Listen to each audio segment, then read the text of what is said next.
Hey guys. So today we are fitting off the door. First thing that we've done was we got some builder's bog and mixed it up and put it in the holes, and then it's dried, and now I've just chiseled out and sanded away as much as we can. We'll just end up painting over that, but that's just to fill up the old holes. Second step, get the door. We've also had it been painted. Emma's painted that in the lounge. So that was the next thing to do, to just fully paint it. And then now it's my job to fit it off. So you can see that there's a decent gap down there, and it comes up to nearly nothing up here. Whereas on the other side, it's the same. So that's a little bit of a problem, but at least it fits in the hole. We got the right size. So first thing to do is to chisel out our three hinge spots.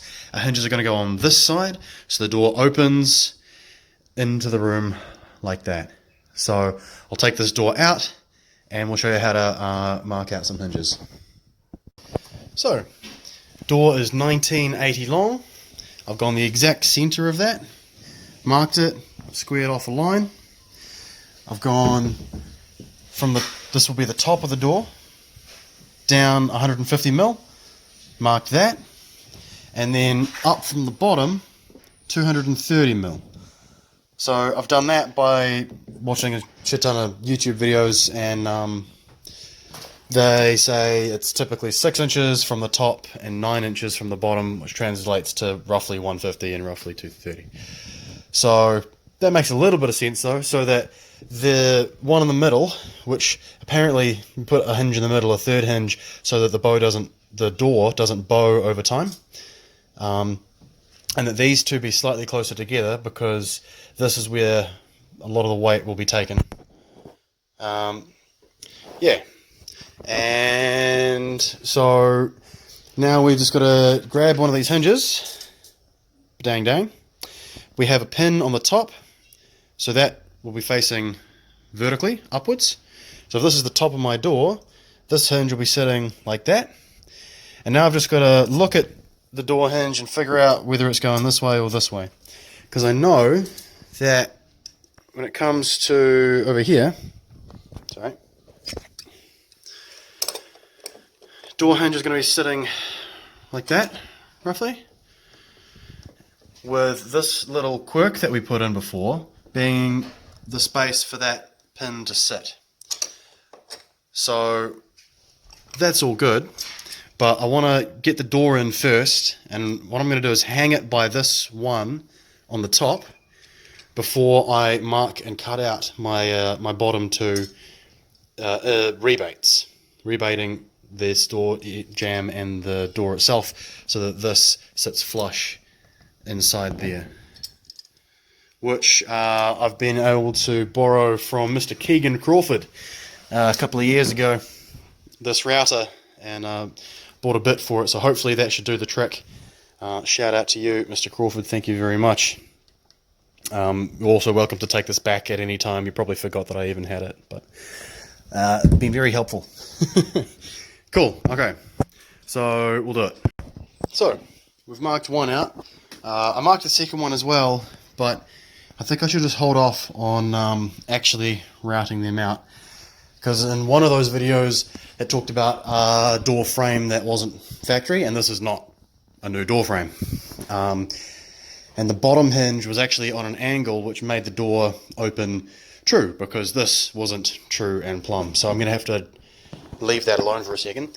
I've taken out the pin from the hinge. So basically I'm going to fix it to the jamb, put one hinge on the door first, the top one, and then see what makes it swing true or not. Another thing is that by doing this, if you do need to plane an edge off, you want to be planing the edge off that has the handle, not the end that has the hinges, because that's where the strength is needed to hold it up and to not work out over time. So, hey Emma. Hi.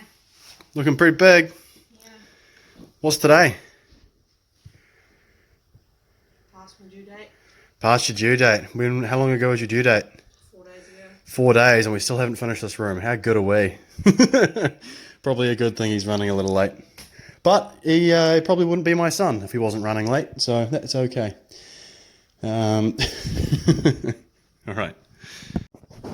So, I've sunk me some screw holes, and we'll just do this one really quick. Now, you need a really sharp knife. So, this one we've been using for all sorts of shit isn't sharp anymore. So I'm going to snap this blade off and get to the layer underneath. That's why these things have grooves through their blades, so that you can snap on off and get to a sharp bit again. So, that's what we'll do. Cool. Easy.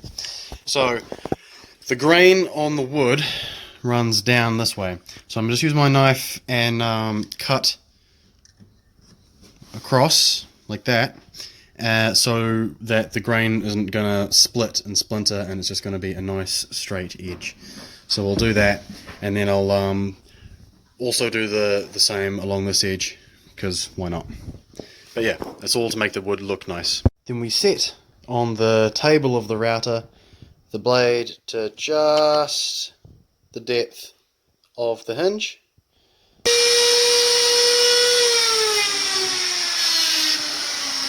Yeah, I really can't see past this to see what it's actually cutting into.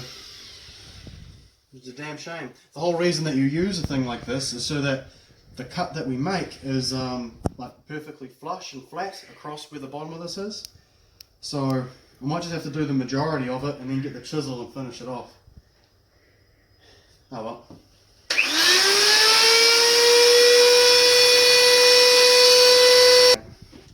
It's come up, it's ridden over the line. That's not good. The 3 holes here are from where I pre-drilled that screw down, but I'll just have to use a chisel and finish this off. Okay. So, we just had some family stop by for a couple hours. I kept chipping away at it. We've put these 3 on here, just with 1 screw in at the moment, and I've chipped out these. One thing to say about the router is when it had the guard on, which also doubled as a way to funnel the dust out into a bag, that was just very hard to deal with because you couldn't see where you were going, like at all. Still a great tool, because once I'd taken that off, I was able to actually trace out the line that I wanted to take, and it was a lot easier. But otherwise, pretty much all this is just chisel because the router didn't fit. And so, yeah, now it's a matter of just making it work. And even on this architrave, I've had to like chisel out a little bit of that because we didn't have the quirk back far enough so that the ball or the pin on the hinge had somewhere to sit. So I've had to take out that a bit to give it a place to stay, to live. So yeah, also going to take off another mil from the bottom of the door, just because I've taken 1/2 mil off the top and 1.5 off the bottom, and it fits just beautifully up the top at the moment. But yeah, the bottom is still grating and grazing on this carpet. You probably, if you're doing it perfectly, then you probably want to have a bevel so that it closes up against the carpet still, and forms like a little bit of a stoppage point. But I don't have that sort of skill in me today, or at least with the planer. So, okay, so the door is on, kind of fits. You can see up the top there's a slightly wider gap again than on that side. I think I've already said this, but I've taken off like, I don't know, 5 mil pretty much off of the bottom of it. Any more and there's definitely going to be a decent draft coming through. So I can also see this corner is a little bit shallower than up there. So if I just bulk out that hinge a little bit, then that would have the effect of lifting the whole door this way, which would make that corner up there a little smaller and add that room down to the bottom, again helping keep it off the carpet. You can see the line of where, even now as I've just closed it, it sort of goes. So yeah, so I'll take this bottom hinge off, maybe loosen this one, take that one off, and then we have to find some kind of packing material or something to boost this edge away from the door, just a little bit. We're talking maybe 0.5 millimeter here. This looks like it's a perfect opportunity to go back to that Malfoy tape, which we know is about 1mm thick, and that sounds like it's going to be perfect if I just cut out a little section. So we'll do that. And that didn't really work. It helped a little, but it was still dragging, so I've taken the door off, I've cut another mil off it, bashed that PowerPoint out the way, because, I mean, it's about time we just got rid of it. I cut it off from downstairs ages ago. And, yeah, take another 2mm off, so we've just got to reattach it again, try it again, probably take it off again, take another 1mm off, like, it's just... doors. But they're okay. But they're supposed to be like the biggest show of skill that a builder has, and yeah, definitely relying more on luck and trial and error than skill in this case. Okay, let's try this again. And there was a little bit of creaking and sneaking from this top hinge, so ended up just having to chisel out a little bit more because it was hitting and touching again on this architrave bit. That's right. So it is still touching the carpet. You can probably hear that.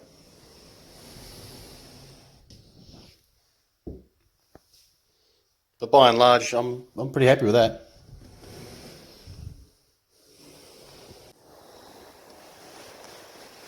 It is quite a lot of the door that actually hits the carpet itself. Not just this corner, not just this edge. It's at least half of it. Yeah, I'm not sure. Emma's gone away to get the drill so that we can do the handle. I'll leave that out to a friend. So, yeah, I don't know. We'll see. Pretty happy right now. We'll see. So we got these. Everyone has seen some of these before. Cheap and nasty. It's literally just one screw. That just slips over the top, and there's literally, well, in that one at least, there's literally just one screw through the center. Not even a long one like that. I'm just using one of these short wood screws. So, won't hold anything, but we'll stop the door. I've tweaked around with it, and I'm actually happy now with the amount it closes. It's still a little high on that end on that side at the very corner above the carpet, but nothing we can do about that now. So we'll live with that. But yeah, so this whole pack here was like $12. If you wanted nicer ones, nicer door stops, it was like $20 for a single one sort of thing. So that's why you see these all over the place, especially in schools and shit like that, because they're just cheap as fuck. But they do the job, so why would you pay a whole bunch for something that does the job? Anyway, we've got brass handles to go with the brass hinges and brass window wear. We won't have brass for the curtains rail, which will be the next thing, because they basically don't make them. Not that we can find online, and not that we can find in Greymouth anyway. So, yeah. So we'll just have to go with a white or a black or something with that. But I've got some instructions, got some holes to drill, so we'll get into that. So I don't know what the height of the door handle should be in New Zealand, but I've gone 1 meter up because it just looks about right. And 70 millimeters in. I've got two little corners here that use the set square to make sure that that is consistent the whole way around. Translated that across to here as well, where my latches, or my plate's going to sit. So next thing, I'm going to be drilling a hole from one side and until I see the pilot bit come through, and then I stop and I come from the other side, and that just tries and makes the finish on the door a little nicer. Luckily I have the exact size hole saw that they ask you to have, so that's good. So there's the skin, which is like a layer of hard board, like MDF, but like, yeah. And then if anyone didn't know what's inside a modern door, it's pretty much just cardboard. Other than the skin layer on both sides, your modern interior door has just got cardboard. There's a strip about this thick around the outside edge, but all this middle bit, yeah, pretty much nothing. Bing, bang, boom, we have a door hole. Sweet, so I'll put that in. Hi. Hi. there's a little pin that went to both of these, had a hole in the bottom there, real close to the handle. Yeah, so they both had a hole. I spun this one around, there wasn't. Oh no, there is one there. Well, anyway, yeah, there's a little catch that allowed this knob to pull off. Must be a nicer way to say that. So now this is what we're dealing with. Yes, so that piece comes off. And just as we expected, we've got some holes to play with. So yeah, super easy. Just put this one on, lined this one up, made sure that this barrel was sitting halfway, because there are two spots either side that stop it from turning too far, so you don't force it further than you should. And let's just check that's going all the way in. Looks pretty good to me. Sweet. Alright, and yeah, that just pulls tight. So now we'll just clip this stuff to make it look good back on. And that's the door handle done. I just need to make a hole for this to slop into. I will just say too, having a long drill bit, always just so much more useful than a short one. Like for instance with this, I wouldn't with a short one be able to get my drill in close enough to actually drill through, and they were fairly long screws, fairly thin thread. So I could have sat here for like, I don't know, 10 minutes with a screwdriver, or, and because that's barrel's in the way, yeah, too easy. Too easy. And for everyone that was sharp of eyes out there, I've just noticed it's on backwards. You'd want the side that hits that strike plate to glide in. So if the strike plate's over here, that's just going to hit up against it. Or you could push it in from the outside, maybe without like having to turn the handle. Alright, so now I've got to learn how to take this all apart. Hopefully it's just the same. Slot a little thing in there and take it apart. So I can reverse that. Because unfortunately I can't just reverse that, because there's a square spike going through it, which is sort of how the whole turning action happens. So, god damn it. And that's it.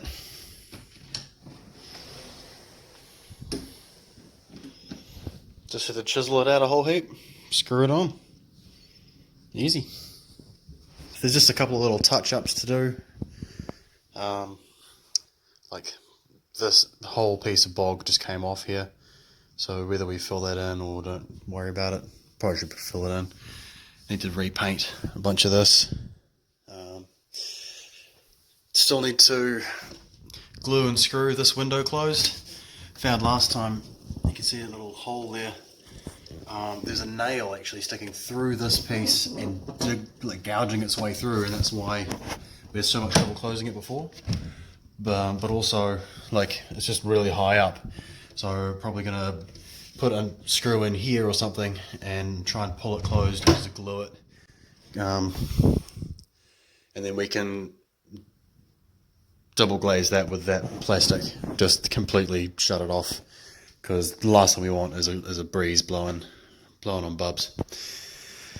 And just to show you, yeah, whole bunch of glue and then some normal gaps around it, and then these are just putting a little bit of tension on it this way, so hopefully that glue will dry overnight, and then yeah, I don't see a way for me to be able to screw through it into it, so that'll just be glue.